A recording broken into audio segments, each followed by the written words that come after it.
এদিকে টটিনিকে ভুল বুঝে শীতলকে জড়িয়ে ধরে পরশুরাম, আর বলরাম টটিনিকে নিয়ে হাসপাতালে উপস্থিত হয়। হ্যাঁ বন্ধুরা, পরশুরাম ধারাবাহিকে আজকের পর্বে দেখানো হয়েছে ওদিকে সৌরভের সঙ্গে বলরাম মায়া মর্গে যায় পরশুরামের মৃতদেহ দেখতে। দেখতে না পেয়ে সেখান থেকে চলে আসে, কারণ সেখানে ভীষণই দুর্গন্ধ ছিল। স্পেশাল ব্রাঞ্চের অফিসে এসে বলরাম মৈত্র স্যারকে উচিত শিক্ষা দেয় আর জানিয়ে দেয় যে এটা একটা প্ল্যান, টটিনিকে ফাঁসানো হচ্ছে আর এর সঙ্গে যুক্ত আছে সৌরভ, তার সঙ্গে আপনিও। মৈত্র স্যার চিৎকার করে উঠে বলে, কি বললে বলরাম? এদিকে বলরাম মৈত্র স্যারকে জানিয়ে দেয় যে আমি কিছুই বলিনি, আপনি কিছুই শুনতে পাননি স্যার। এদিকে বলরাম মায়া একথা বলে ওখান থেকে বেরিয়ে গেলে সৌরভ মৈত্র স্যারকে বুঝিয়ে দেয় যে বলরাম আমাদেরকে সন্দেহ করছে, তাহলে ওকে কি করা উচিত। এদিকে মৈত্র স্যার সৌরভকে জানিয়ে দেয় যে তিনটে বুলেট আছে যেখানে, ওকে উড়িয়ে দাও পরশুরামের মতো। আজকালকার বাজারেতে ভালো কাজ করলে কেউ দু চোখকে সহ্য করতে পারে না। যেমন পরশুরামকে পৃথিবী থেকে সরানোর জন্য চেষ্টা করেছিল, আজকে বলরামকেও পৃথিবী থেকে সরানোর জন্য চেষ্টা করছে। ওদিকে কুসুমপুর গ্রামে আবারও বিজিতের ভাড়া করা গুন্ডারা নাচের জলসা বসিয়েছে, নাচ গান করছে, তারা ড্রিঙ্ক করছে। এদিকে তখন পরশুরাম নিজের দল নিয়ে হাজির হয় ওখানে। হঠাৎ করে ঢাকের কাঁসরের ঘন্টার আওয়াজ তারা শুনেই ভীষণই চমকে ওঠে। কি হলো রে, আবার আবার কাউকে মারবে কি, এটাই ভয় পেয়ে তারা চুপচাপ জড়ো হয়ে দাঁড়িয়ে পড়ে। কেউ ছিল কালী, কেউ ছিল বিষ্ণু, আবার কেউ ছিল সখীরা। অন্যদিকে পরশুরাম মহাদেবের ছদ্মবেশ নিয়ে এসেছে আবার হসপিটাল থেকে বন্ডে সই করে। শীতল বারবার তাকে হসপিটালে নিয়ে গেলেও এদিকে বিজিতের ভাড়া করা গুন্ডারা পরশুরামের চেহারা দেখে চিনে ফেলে, আর ভয়ে পালাতে গেলে পরশুরাম তাদেরকে একের পর এক গুলি করতে থাকে। ঠিক তখনই পরশুরামের ছোট মোবাইলটা মাটিতে পড়ে গেলে পরশুরাম তুলতে গেলেই ঘায়েল হয়ে পড়ে। এদিকে শীতল ছুটে এসে পরশুরামকে ধরে নেয় আর জানিয়ে দেয় শীতলকে টটিনি খুব বিপদ আছে, ওকে বাড়ি থেকে বার করে দিয়েছে, আমাদেরকে এক্ষুনি কলকাতার উদ্দেশ্যে রওনা দিতে হবে। পরশুরাম শীতলের কাছে রিকোয়েস্ট করে বারবার করে তাকে কলকাতা নিয়ে যাওয়ার জন্য, কারণ টটিনি ভীষণই বিপদে আছে, টটিনিকে বাড়ি থেকে বার করে দিয়েছে। শীতলে জানিয়ে দেয় যে হ্যাঁ তোমাকে আমি নিয়ে যাব, আমি নিজে নিয়ে যাব তোমাকে গাড়ি করে। এই সদ্য টটিনি তার স্বামীকে হারিয়েছে, কোথায় আছে তার স্বামী এখনও সে জানে না। ওদিকে মুখার্জি বাড়ি থেকে তাকে বের করে দেওয়া হয়েছে, নিজের বাড়িতে ফিরে এসে টটিনি একলা হয়ে পড়েছে। নিজের ঘরে ফিরে কান্নায় ভেঙে পড়লো টটিনি। দুটো বাচ্চা নিয়ে সে এখন কোথায় যাবে? পরশুরামের পুরনো স্মৃতিগুলো তার মনে পড়তে থাকে আর চিৎকার করে কান্নাকাটি করতে থাকে।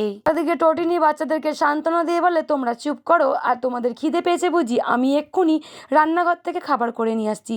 কথা বলে যেতে চাইলেই তখনই টটিনির ফোনটা বেজে ওঠে। ফোনের ওই পার থেকে বলরাম জানিয়ে দেয় যে টটিনির সঙ্গে কিছু পার্সোনাল কথা আছে, সেটা মুখার্জি বাড়িতে বলা যাবে না। এদিকে টটিনিও জানিয়ে দেয় যে সে তার স্বামীর ঘরে ফিরে এসছে, ওই ঘরেতেই আসতে বলে দেয় বলরামকে। এদিকে বলরাম মায়া টটিনির ঘরে এসে টটিনিকে কান্নাকাটি করতে বারণ করে আর বলে দেয় যে আপনাকে ফাঁসানোর জন্য পুরো একটা চক্রান্ত করা হয়েছে, একটা বড় কল্পিতভাবে চাল বিছানো হয়েছে আপনাকে ফাঁদে ফেলার জন্য। এদিকে বলরাম টটিনিকে কিছু জিজ্ঞাসা করে যে এদিকে বলরাম টটিনিকে ভালো করে বুঝিয়ে বলে যে আপনি যদি কিছু জানেন আমাদেরকে বলতে পারেন, আপনি কি পরশুরামকে গুলিটা করেছিলেন? এদিকে টটিনি জানিয়ে দেয় যে আমি একটা গুলি করেছিলাম, কারণ আমার স্বামীকে যে মারতে চেয়েছিল আমি তাকে গুলিটা করেছিলাম। এদিকে আমি গুলি করার আগেতেই আমার স্বামীকে তিনটে গুলি করেছে পেটে। এদিকে বলরাম টটিনিকে আবারও জিজ্ঞাসা করে বুলেটের নাম কি ছিল আর রিভলভারের নামটা কি ছিল। টটিনি সবটাই ভালো করে বুঝিয়ে দেয় বলরামকে। ওদিকে চ্যাটার্জি বাড়িতে কর্ণ চ্যাটার্জির কাছে যায় বাবিন জিজ্ঞাসা করে যে আপনি এত গিরগিটির মতো রং পাল্টালেন কেন এত তাড়াতাড়ি? এত টাকা দিয়ে টটিনিকে বাঁচাতে গেলেন, নন্দিনীকে পয়সা দিয়ে কেন? তখনই ঠাটিয়ে এক চড় মারে কর্ণ চ্যাটার্জি বাবিনের গালে। এদিকে নিজের জীবনকে বাজি রেখে পরশুরামের পুনরায় জন্ম হলো, সেটা দিল শীতল পরিষ্কারভাবে জানিয়ে দেয় যে আমার সামনে টটিনির নাম নেওয়া যাবে না, কারণ টটিনি তোমাকে শ্যুট করে নিজেই মাটিতে লুটিয়ে পড়ে ভাড়া করা গুন্ডাদের দিয়ে জলে ফেলে দিয়েছিল। তুমি ওই ভালোবাসার কথা আমার সামনে আনবে না যে কিনা তোমাকে শ্যুট করেছে। আমি তোমাকে পুনরায় জন্ম দিচ্ছি আবার, আর আমি তোমার শিখি, হারিয়ে যাওয়া শিখি। সেই কলেজের পাশে তোমাকে একবার দেখার জন্য ক্যান্টিনে বসে থাকতাম, তুমি আমার ভালোবাসার দাম দিচ্ছ না।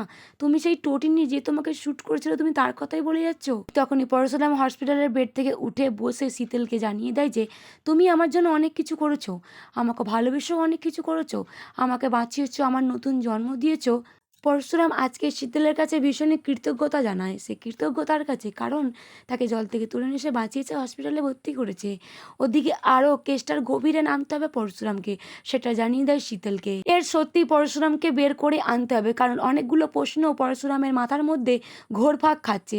পরশুরাম দুয়ে দুয়ে চার কিছুতেই মেলাতে পারছে না, আসলে ওই রাত্রে ঘটনাটা ঘটিয়েছিল কে। এদিকে পরশুরাম ডক্টরকে জানিয়ে দেয় যে মৃত্যুর সঙ্গে তার অ্যাপয়েন্টমেন্ট আছে। মৃত্যুর মুখে দাঁড়িয়েও পরশুরাম আজকে দেখে ভয় পাচ্ছে না সেটা ডক্টরকে জানিয়ে। এদিকে শীতল পরশুরামকে আটকাতে চাইলেও আটকাতে পারে না। শীতলকে বলে দেয় পরশুরাম বুঝিয়ে যে মরণ যদি আমাকে ডাকতেও আসে সেখান থেকে আমাকে ঠিক তুমি বাঁচাবে। এদিকে শীতল বারবার করে বলে দেয় যে তুমি যেও না, তুমি যেও না এখান থেকে, তোমার শরীর ভীষণই খারাপ। পরশুরাম আজকে শীতলকে খুবই বিশ্বাস করছে, তাই তো পরশুরাম ভালোবেসে তাকে শ্রী বলে ডাকলো। এদিকে শীতল হাজারো ডাকার পরও সাড়া দেয়নি পরশুরাম, বাইরে বেরিয়ে চলে যায় আবারও বিজিতের গুন্ডাদের মারার জন্য। এদিকে ডক্টরবাবু তাকে জিজ্ঞাসা করে টোটিনি আসলে কে।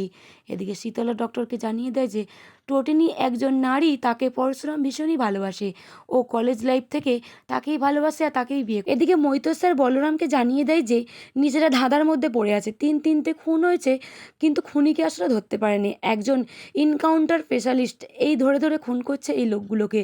এদিকে বলরামকে জানিয়ে দেয় যে তুমি কিছুই জানো না, তুমি কিছুই পারো না করতে, তুমি কি বুঝতে পারছো না।